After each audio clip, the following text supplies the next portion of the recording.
The stadium roared with Ethan's name, every chant echoing his power. Under the floodlights, he was untouchable. The golden boy, the pride of Brookhaven University. Yet, in that same moment, Noah saw something behind Ethan's grin. Something sharp and dangerous, a flash of control that didn't belong on the field.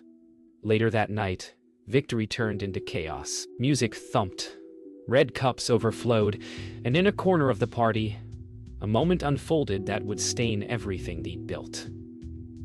Ethan leaned too close, said too much, and crossed a line no one else dared to see. Noah froze, his loyalty breaking against the noise. What did Ethan just do? Why was Lily pulling away? And how could one moment destroy an entire legend? Ethan's life was a highlight reel. Posters on walls, his name on jerseys, professors bending rules. Everyone wanted to be him or be near him. Noah once did too. But fame changes how people move, how they talk, how they believe they can never fall. When Ethan looked at the world, it was through the lens of someone untouchable. And that's exactly what made what happened at the party feel so dangerous. He didn't think anyone could ever stop him. The party had ended hours ago, but echoes of laughter still lived in Noah's mind. He couldn't sleep. The image of Lily's face, the way she froze when Ethan leaned too close, kept replaying like a scene he couldn't pause. He tried convincing himself it was nothing, that Ethan just drank too much. But deep down, he knew. Sometimes silence feels safer than truth, especially when the person you're protecting is the one who made you believe in loyalty. By morning, the world had reset. The team practiced like nothing happened. Ethan laughed, slapped shoulders, told stories. Noah forced smiles, but every joke hit differently now. Lily wasn't at class that day, and the silence that followed was louder than any crowd. Every campus has legends, and Ethan Carter was theirs. But legends only survive when no one questions the stories. For now, everyone still believed his, except two people who could no longer forget what they'd seen. The night pulsed with energy, victory, music, and the invincibility of youth. Inside the frat house, the air was thick with sweat, perfume, and ego. Ethan was the center of it all, glowing with fame, every laugh orbiting around him. Lily tried to blend into the noise, clutching her drink tighter as strangers brushed past. Noah watched from the staircase, torn between celebration and dread. He could tell Ethan wasn't just celebrating. He was performing, needing everyone to look, to approve. But beneath that charm was something darker, something hungry. Lily didn't belong there. Not really. She came because her roommate begged her to just one drink. She'd promised. But now the music felt too loud, the walls too close. She tried to leave, but Ethan spotted her. That look, confident, familiar, practiced, froze her mid-step. He called her name like it was a dare. And when he walked over, the crowd parted as if even gravity obeyed him. Noah saw it from the kitchen doorway. Ethan leaned closer, words drowned by bass. Lily smiled weakly. Stepping back, Ethan laughed, too loud, too sure. And the crowd cheered, thinking it was part of the act. But Noah saw the shift, the way Lily's hand trembled as she lowered her drink.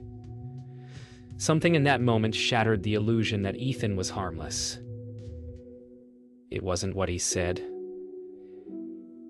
It was how he didn't care who saw. Outside, the night air was sharp, still echoing with laughter from inside. Noah stepped out for air, trying to breathe the guilt away. His hands shook as he thought about going back in, about what he'd just seen. Ethan wasn't just a teammate anymore, he was a threat. But saying it out loud meant betraying the team, the coach, the school. It meant tearing down the image everyone adored. And Noah wasn't sure if he was brave enough yet. Back inside, Ethan laughed off the night like nothing mattered. He raised another toast, made everyone cheer his name again. The louder they shouted, the more he smiled, as if volume alone could drown the truth. Lily slipped out quietly, unnoticed. Noah caught the door closing and knew it wasn't just the night ending. It was the beginning of something neither of them could escape. Morning light always told the truth.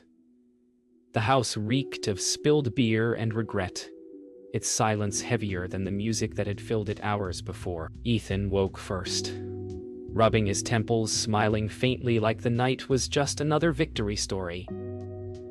Noah sat in the corner, still in yesterday's clothes, trying not to look at him. Lily was gone. No message, no goodbye. The laughter from last night echoed like ghosts in Noah's head, and he wondered if Ethan even remembered what he'd done, or if pretending not to was part of his power. Ethan walked around campus like nothing happened, greeting professors, signing autographs, laughing with friends. The world still saw him as the golden boy, but Noah couldn't unsee what he saw. Every time Ethan smiled, Noah's stomach tightened. He noticed Lily in the quad that afternoon, earbuds in, eyes fixed on the ground. When she looked up and saw him, she froze, not with anger, but with fear. And Noah knew silence had already become a weapon.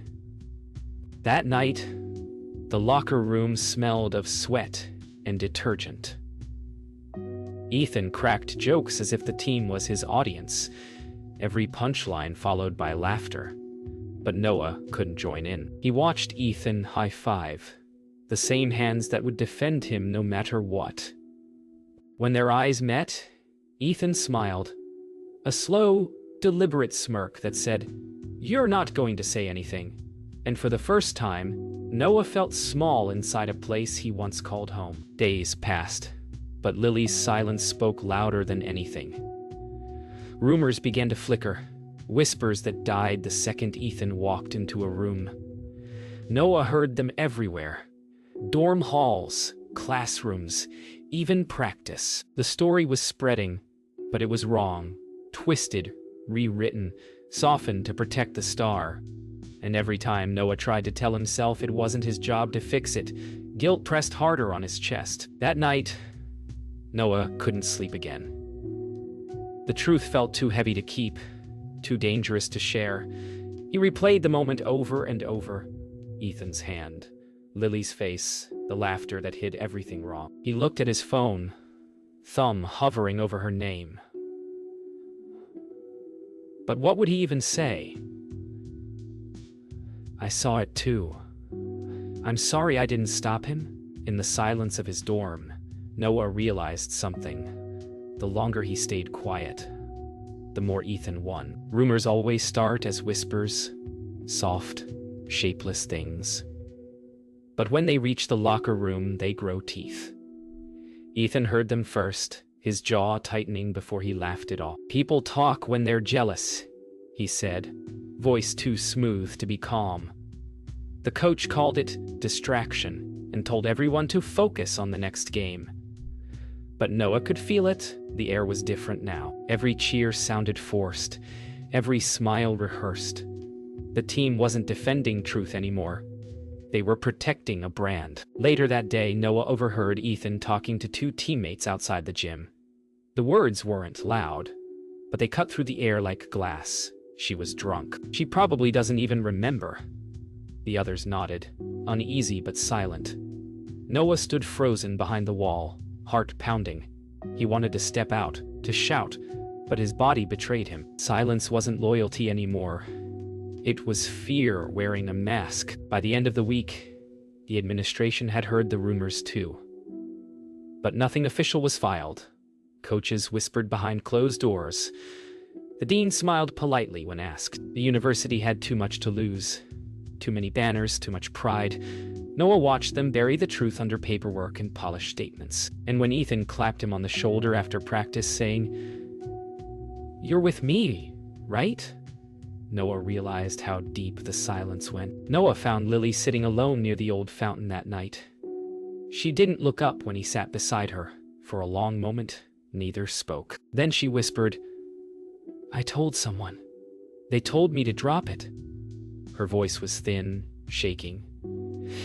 Noah's stomach turned. He wanted to apologize, to promise Hyde to fix it. But what could he say that would make her believe him? The truth wasn't lost. It was being buried, alive. Ethan's image still shone. Posters on walls, his name shouted at games. But every time Noah looked at him, he saw the truth behind the cheers. The silence around Ethan had become a shield. One that Noah was part of. Every lie told. Every rumor ignored. Every laugh forced in the locker room. They were all pieces of the same cover-up. And for the first time, Noah wondered if loyalty was just another word for cowardice. Noah couldn't take it anymore. Every cheer for Ethan sounded like an accusation. Every win another lie. His stomach twisted every time he saw Lily walk past with her head down. That night, he sat on the bleachers long after practice ended, phone in hand, heart pounding. He opened the campus press contact form, fingers hovering over the keyboard. He didn't want revenge. He wanted the truth to exist somewhere outside his head. With one trembling breath, he started typing. The story spread faster than fire. Anonymous post. Then screenshots. Then names. Within hours, the campus was split in two. Those who refused to believe, and those who had always suspected. Ethan's smile disappeared. The coach went silent. And for the first time, Noah didn't feel guilty for speaking. He felt terrified of what would come next. Because once the truth was out, there was no taking it back. Ethan confronted Noah that evening. No words at first, just the sound of footsteps on the locker room floor. Then came the question, sharp and shaking. Why would you do that? Noah looked at him, eyes tired but steady. Because you did, he said softly. Ethan's face twisted, part anger, part fear. And for a moment, the silence between them felt like a storm about to break. Lily's statement followed 2 days later. She confirmed everything. The campus erupted. Protests, interviews, whispers, accusations. Ethan's sponsors vanished overnight. The coach resigned, and the university scrambled to control the damage. But through the chaos, Lily stayed quiet, not for fear anymore, but because she had already said enough. Sometimes truth doesn't roar. Sometimes it just stops pretending. Ethan's world collapsed in slow motion. His posters came down.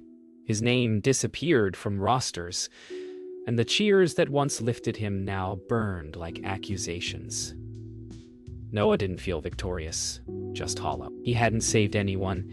He'd simply stopped pretending.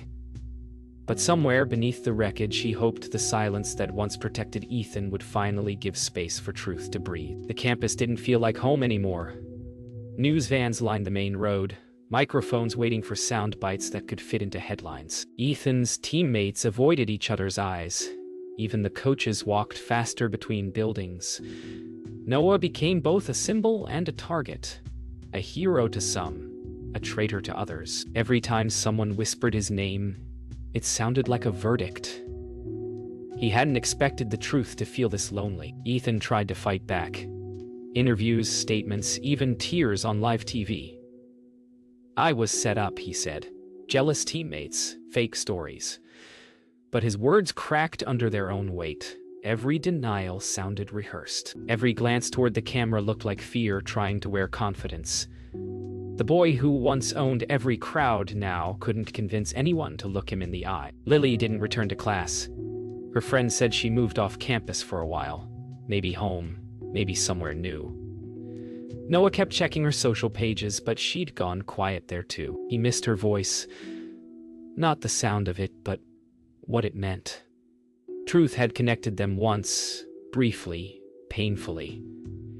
Now it felt like truth had taken everything away from both of them. The university released a statement, polished, impersonal, full of words like respect, conduct, and community values. Ethan's name was nowhere in it. Neither was Lily's. Noah read it twice, then shut his laptop. The truth had made headlines, yes, but now it was being filed away like paperwork. He wondered if justice always ended this quietly, or if the silence after exposure was just another kind of cover-up. Weeks later, the world had already moved on. New scandals, new games, new faces. But for those who lived it, time didn't reset. Noah walked past the stadium one last time, empty and echoing. He realized truth doesn't fix things, it just exposes them. The question was never whether Ethan deserved to fall, it was whether anyone would learn from it. And deep down, Noah wasn't sure they had. Months passed, but the echoes never really left. The campus had moved on, new posters, new players, new distractions, yet the shadows of that night still lingered in quiet corners. Noah walked the same halls, but every cheer from the practice field sounded different now. He wasn't angry anymore, just tired. Some truths don't burn out. They just live in the silence afterward. Ethan left without warning. Some said he transferred. Others claimed he quit school altogether. His name still hung on a banner in the gym until someone quietly took it down one night. No ceremony, no announcement, just absence. And in a strange way, that was justice. Not loud or glorious, but final. The world didn't need to remember him anymore. Lily came back near the end of the semester. No announcement, no reunion, just a quiet return. Noah saw her outside the library, holding a coffee, hair tied up, sunlight catching in the strands. When their eyes met, neither spoke. They didn't need to. The truth had already said everything it needed to. Some wounds didn't close, but at least they stopped bleeding. The football team rebuilt itself. New faces, new rules, new slogans about respect and integrity. But Noah knew that culture didn't change with posters. It changed with people willing to speak when it hurts. He didn't join the team again, though. Some fields never feel clean once you've seen what's buried beneath them. Years from now, no one will remember the details. They'll remember headlines, fragments, rumors. But the truth, the real truth, will live quietly with those who carried it. Ethan's fame faded, but his story remained as a warning. That silence is the loudest lie we tell ourselves. Noah finally understood that confession isn't about forgiveness. It's about freeing yourself from the version of you that stayed quiet for too long.